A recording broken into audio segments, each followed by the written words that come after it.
침대 밖을 벗어날 수 없는 한 소녀에게 들려오는 목소리가 있습니다. 여기서 한 발짝도 움직이지 마. 죽은 척, 자는 척. 알았지? 사람들은 그 소녀를 입새라고 부릅니다. 입새야, 너가 내 보물 이런 거 알지?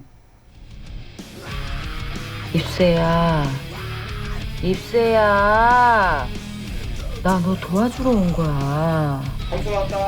그리고 그런 입새를 찾아오는 삼촌들이 있습니다. 기도만이 절실할 뿐이야. 삼촌 들어갈게. 들어가야 되거든. 입새의 삼촌들은 지켜준다는 명분을 앞세워 입새를 계속해 찾아오지만 이는 입새에게 있어 결코 지켜지는 것이 아닌 지옥 같은 일상의 연속일 뿐이었죠. 그러던 어느 날 잠에서 깨보니 입새의 침대에 누워있는 낯선 남자.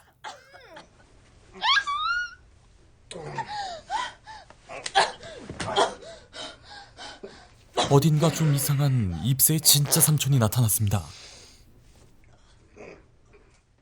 예상치 못한 입새의 진짜 삼촌의 등장에 입새를 아껴주던 사람들은 다 좋았던 일상의 균열을 감지하게 되고 삼촌들은 진짜 삼촌으로부터 입새를 보호하려고 합니다.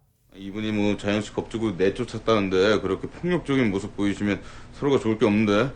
이제껏 있는 줄도 몰랐던 입새의 삼촌은 지금까지 어디에 있다가 갑자기 왜 입새에게 돌아온 걸까요?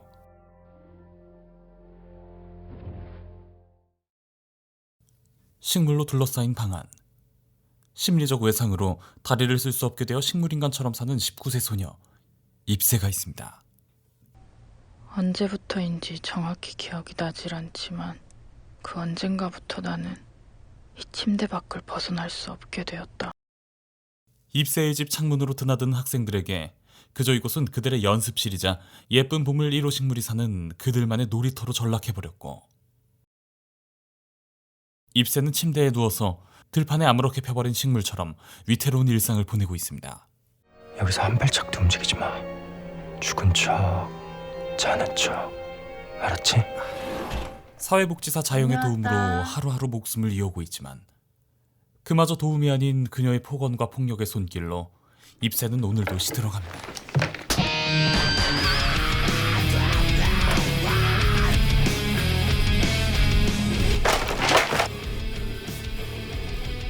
뭐?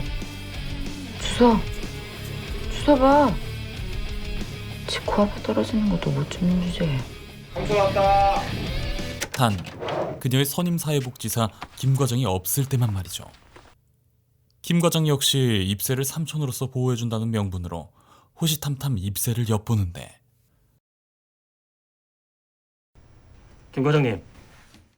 또 다른 입새의 삼촌이 나타납니다.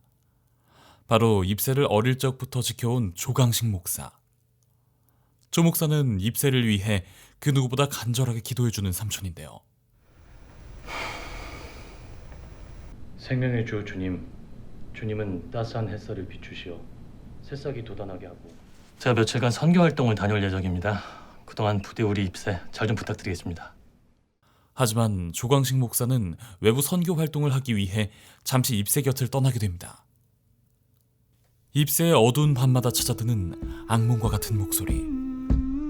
여기서 한 발짝도 움직이지 마. 죽은 척, 자는 척. 알았지? 그런데 깨어난 입새 옆에 누군가 누워있는데 그는 바로 입새의 삼촌, 그러니까 진짜 삼촌이 입새에게 돌아왔습니다. 어찌된 영문인지 삼촌은 말을 하지 못하는데요. 한눈에 봐도 어딘가 이상하고 수상하기만 한 이 삼촌의 제멋대로식의 보살핌을 입새는 당연히 거부합니다.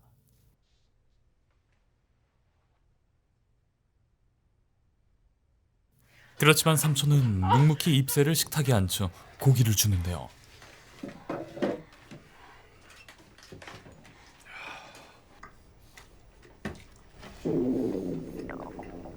결국 입새, 허기를 이기지 못하고 삼촌과 마주 앉아 고기를 먹게 됩니다. 그렇게 얼마 지나지 않아 사회복지사 김 과장은 갑자기 나타난 삼촌의 정체를 알게 된 후 삼촌을 의식적으로 경계하게 되는데요. 그러니까 저 삼촌이신 거죠?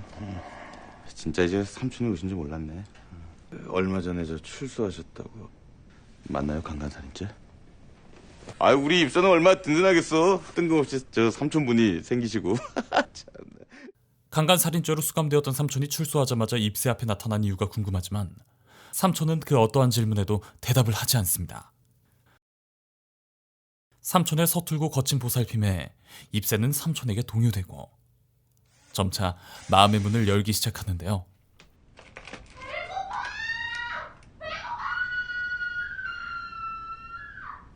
직접 배고픔도 포효하고 요구사항도 생겨납니다. 나 물감 떨어졌어. 사줘 물감. 이런 입새의 심리적 변화만큼이나 입새는 삼촌의 마음이 점차 커지게 되고 문득 삼촌이 돌아온 이유가 궁금해집니다. 왜 왔어 여기?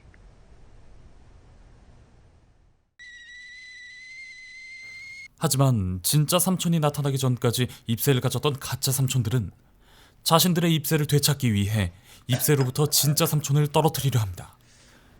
아무리 생각해도 이건 아닌 것 같아요. 아니 뭐 솔직히 이분이 입새한테 뭔 짓이라도 하면 아유.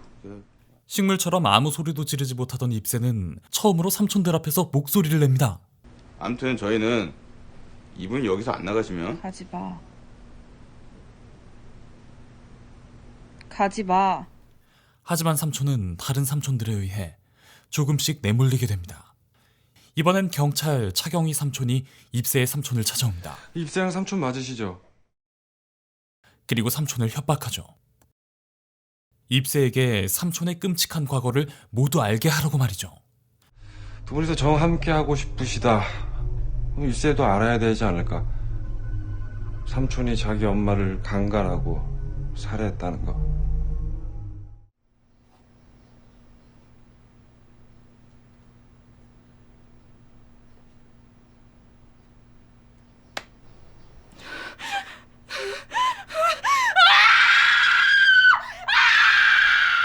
삼촌은 왜 입새에게 돌아온 걸까요? 그리고 삼촌들은 왜 입새에게서 진짜 삼촌을 떼어놓으려고 하는 걸까요? 진실의 매듭이 점점 옥죄는 미스터리 스릴러 영화 삼촌입니다. 영화 삼촌은 식물처럼 살고 있는 소녀 입새에게 있는 줄도 몰랐던 삼촌이 돌아오면서 삶의 변화를 겪게 되는 이야기를 담고 있습니다. 물론 입새에게는 여러 명의 삼촌들이 있습니다. 그 삼촌들은 입새를 보호하고 사랑한다는 제각기 명분으로 입새를 찾아옵니다. 하지만 입새는 단 하루도 삼촌들에게 보호받는 존재가 아니었습니다. 입새는 자신의 집에 켜져 있는 텔레비전 속 초식동물처럼 단지 강자에게 휘둘리는 약자일 뿐이었습니다. 그런 입새는 삼촌들이 키우는 어여쁜 식물 같은 취급을 받습니다. 마치 먹이 사슬의 최하위 계층인 식물처럼 말이죠. 그렇게 삼촌들의 보물 같은 입새는 함부로 폭력에 방치되는 지옥과도 같은 일상을 보내게 됩니다. 그러던 어느 날 입새 옆에 버젓이 자고 있는 한 남자, 바로 입새의 진짜 삼촌이 돌아온 것입니다. 입새 집을 드나들며 본인의 입으로 삼촌이라고 말하던 그들과는 다른 조금은 이상한 삼촌. 삼촌은 유일하게 입새를 부르지도 본인이 삼촌이라고 말하지 않습니다. 어떤 이유에서인지 삼촌은 말을 하지 못하는데요. 모든 것이 수상한 이 삼촌은 입새의 식물과도 같은 일상에 파장을 일으키게 됩니다. 삼촌은 먼저 입새를 들쳐안고 침대 밖으로 나오는데요. 이 모습은 흡사 연민을 상징하는 미켈란젤로의 피에타상을 닮아 있습니다. 약육강식의 세계에서 최하위 계층인 식물처럼 살아가는 그런 입새를 삼촌은 슬픔과 비탄에 잠식된 그곳으로부터 견인합니다. 침대 밖으로 꺼내어진 입새는 삼촌과 식탁에 마주 앉는데요. 삼촌은 입새에게 끊임없이 고기를 먹이려 하지만 입새는 거부합니다. 물론 식물과도 같은 입새에게 고기는 태생적으로 먹을 수 없는 맞지 않는 음식이죠. 하지만 삼촌은 이를 반하여 식물인 입새에게 상위 포식자 그 자체이자 그들의 주식인 고기를 먹이로 줍니다. 지옥과도 같은 척박한 환경에서 허기진 입새는 결국 삼촌과 마주 앉아 고기를 먹기 시작합니다. 그리고 점차 자발적인 입새의 변화가 시작되죠. 입새에게도 상위 포식자의 피가 흐르고 입새는 배고픔을 포효하기까지 하는데요. 침대 밖으로 나오는 것조차 거부하던 입새는 그렇게 점차 삼촌이 던져주는 변화에 거듭 진화를 하게 됩니다. 이것은 마치 식물이 척박한 환경에서 주체적 진화를 해 자신보다 상위 계층을 잡아먹는 식충식물인 파리지옥을 형상화합니다. 소크라테스가 그랬어요. 인간은 사회적 동물이라고. 아리스토텔레스입니다. 네, 아리스토텔레스는 사람은 사회적 동물이다라고 했습니다. 영화 삼촌은 인간 본성의 경계선에서 더 나아가 사회적 동물로서의 강자와 약자가 존재하는 약육강식의 세계관을 날것 그대로 보여주고 있습니다. 식물이 가득한 생태계를 상징하는 잎새의 집에서 약자인 식물로 대변되는 잎새의 주체적인 진화를 통해 이 영화는 점차 생태계층의 변화를 예고합니다.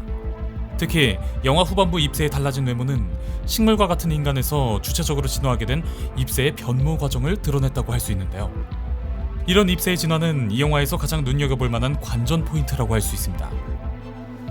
또한 이를 뒷받침해주는 감각적이고 파격적인 영상미가 보는 이를 압도하는데요. 약육강식에서 살아나는 잎새의 진화와 미스터리한 삼촌의 비밀을 영화 삼촌을 통해 직접 확인해 보시기 바랍니다. 그럼 지금까지 영화 소개해주는 삼촌 미노타우루스였습니다.